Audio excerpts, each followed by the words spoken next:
Good day, everyone. I am Mark Jester Paray Marcas, and I am pleased to welcome our first speaker for today. Our first speaker for today is Miss Princess Faye Beltran. Let's give her a round of applause.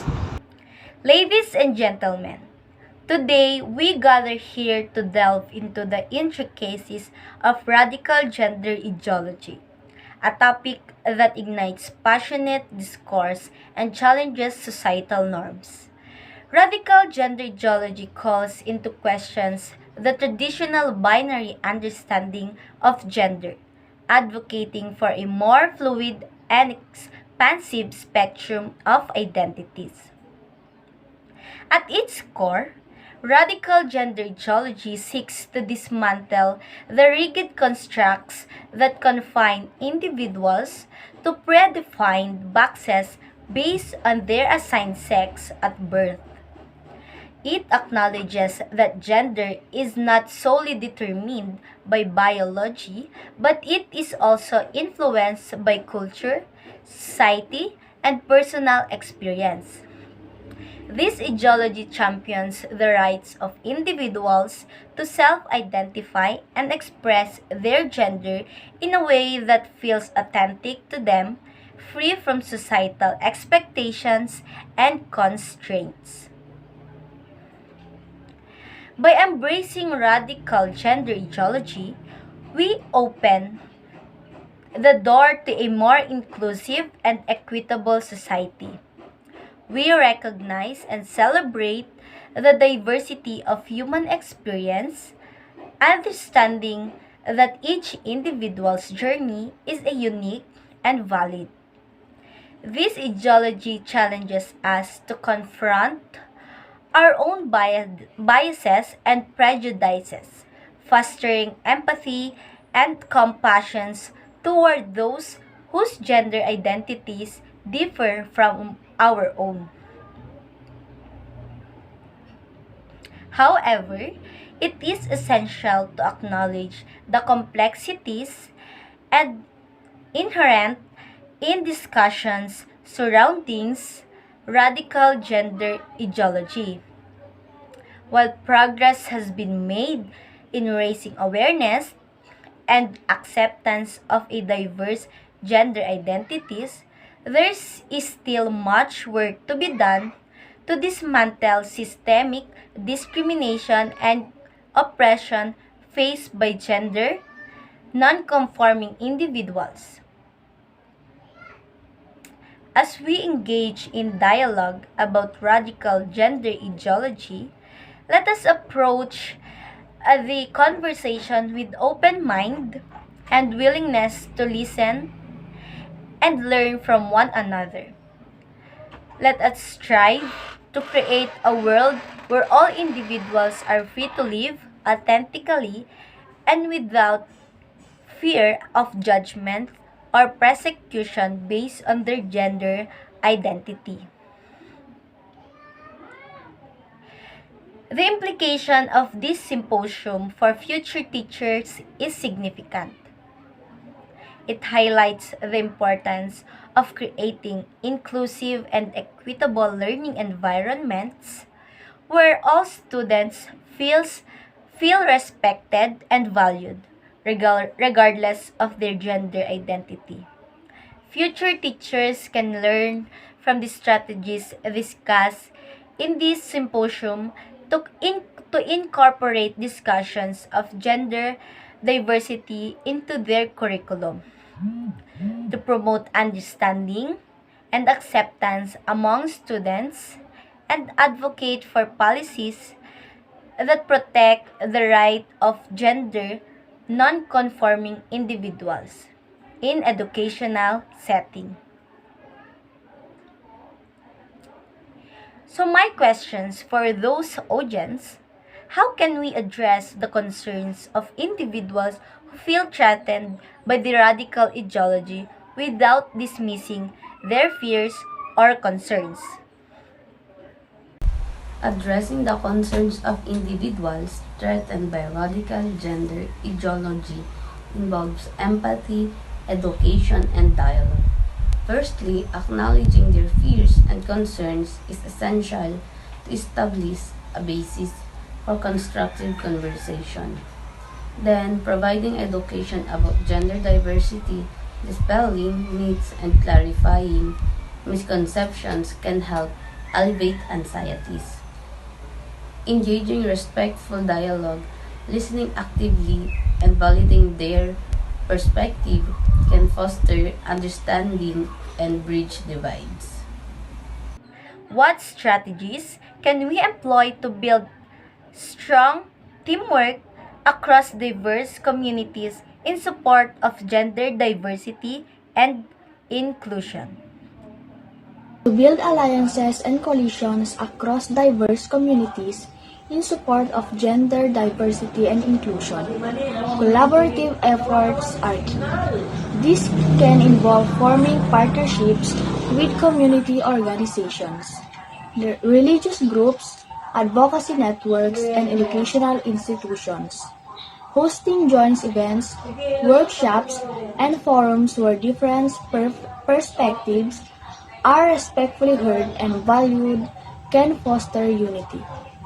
Additionally, highlighting common goals and shared values, such as promoting equality and dignity for all individuals regardless of gender identity, can help build solidarity among diverse groups. At this moment, let us all welcome our second speaker, Michelle Dumo. Esteemed guests and advocates for child welfare, once again welcome for today's symposium about child abuse with the theme Breaking the Silence, Addressing Child Abuse and Promoting Healing. So, child abuse encompasses various forms of maltreatment, including physical, emotional, sexual abuse, neglect, and exploitation. It's a global issue that transcends borders, cultures, and socioeconomic backgrounds, affecting millions of children worldwide. For our first topic, understanding child abuse takes many forms, including physical, sexual, emotional, and neglect. It knows no boundaries of age, gender, race, religion, or socioeconomic status. Now, how can we break the cycle of silence and stigma that often surrounds this issue and create environments where children feel safe and empowered to disclose their experiences? For our next topic, impact on children. Over the long term, children who are abused or neglected are also at increased risk of experiencing future violence, victimization and perpetration, substance abuse, sexually transmitted infections, delayed brain development, lower educational attainment, and limited employment opportunities. For the next one, risk factors. So, risk factors are characteristics that may increase the likelihood of experiencing or perpetrating child abuse and neglect, but they may or may not be directed causes. A combination of individual, relational, community, and societal factors contribute to the risk of child abuse and neglect. Although children are not responsible for the harm inflicted upon them, certain factors have been found to increase the risk of being abused and or neglected. And for the next one, prevention and early intervention. For prevention and early intervention, preventing child abuse requires a multifaceted approach that addresses underlying risk factors and promotes protective factors within families, communities, and society at large. And for the next one, trauma informed care and healing. So, trauma informed care and healing, child abuse can have a long lasting psychological, emotional, and also physical consequences for survivors, often manifesting in symptoms of trauma, anxiety, depression, and behavioral problems. And for the supporting survivors and families, so, supporting survivors of child abuse required a coordinated and compassionate response that addressed their immediate needs for safety, of course, medical care, and emotional support, as well as their long term needs for healing and recovery.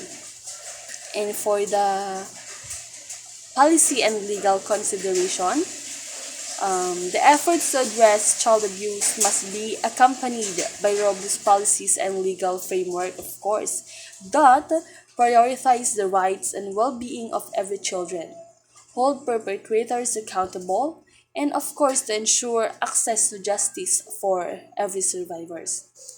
And for our question, how can we overcome barriers to reporting and disclosing child abuse and ensure the survivors receive the support and resources they need to heal? And how can communities work together to prevent and address instances of child abuse? My answer in question number 1. Overcoming barriers to reporting and disclosing child abuse involves creating safe environments for disclosure, raising awareness, providing education, and recognizing abuse signs, ensuring confidentiality, offering accessible support services, and holding perpetrators accountable through legal systems. Survivors should receive comprehensive supports including counseling, medical care, legal assistance, and community resources to avoid their healing process. My answer in question number 2. Communities can collaborate by implementing prevention program in schools and community centers, organizing awareness campaigns, providing resources for parents and caregivers, training professionals to recognize and report abuse, fostering open communication channels, establishing support networks for families in need, and advocating for policies that prioritize child safety and well-being. By working together, communities can create a protective environment where children are valued, supported, and safe from harm. And of course, in our conclusion for today's symposium, has underscored the urgency and importance of addressing child abuse as a critical public health and human rights issues. As we continue our collective efforts to prevent abuse, support survivors, and of course to promote healing and justice, let us remain committed to break the silence, amplifying the voices of survivors, and creating a future where all children can grow up safe, healthy, and free from harm. So, once again, thank you for your cooperation for today, and hope you learned something from our symposium for this day. Thank you. And for our last speaker, help me welcome Mr. Ariel Passion. Ladies and gentlemen, today we are gathered here not just as individuals but as catalysts for change. We find ourselves at crossroads where the future of our planet and the well-being of its inhabitants hang in the balance. The time for passive observation has passed. Now it's time for the action. The call to action before us is a merely suggestion, but a moral imperative. It is a summon to rise above apathy and incompetency to confront the pressing challenges that confront us head-on. We live in a world where injustice, inequality, and environmental degradation are rampant. We see communities torn apart by conflict, economies crippled by greed, and ecosystem on the brink of collapse. These are not just distant problems. They are the realities of our time, and they demand our attention. But amidst the chaos and despair, there is hope. Hope that springs from the knowledge that we have the power to effect change. Hope that is fueled by the countless individual and organization already working tireless to make a difference. So, what is our call to action? It is a call to action to stand up and speak out against injustice in all forms, It is a call to advocate for policies that promote equality, protect the environment, and safeguard the rights of the people. It is a call to support initiatives that empower communities, promote sustainability, and foster peace. But call to action does not end there. It is a call to roll up our sleeves and get to work, to volunteer our time, resources, and talent to cause the issues facing our world and how we can address them, to make conscious choice in our daily lives that minimize our impact on the planet and uplift those around us. In the world of Mahatma Gandhi, be the change you wish to see in the world. Each and every one of us has the power to make a difference, no matter how small our actions may seem. So let us all answer the call to action with courage, compassion, and determination. Let us join hands and hearts in solidarity, knowing that together we can build a brighter future for generations to come. Questions for the audience. What motivates you to answer the call to action and engage in advocacy and social change effort? Number 2 question. How do you prioritize issues and identify areas where you can make the greatest impact in your community and sphere of influence? So that's all.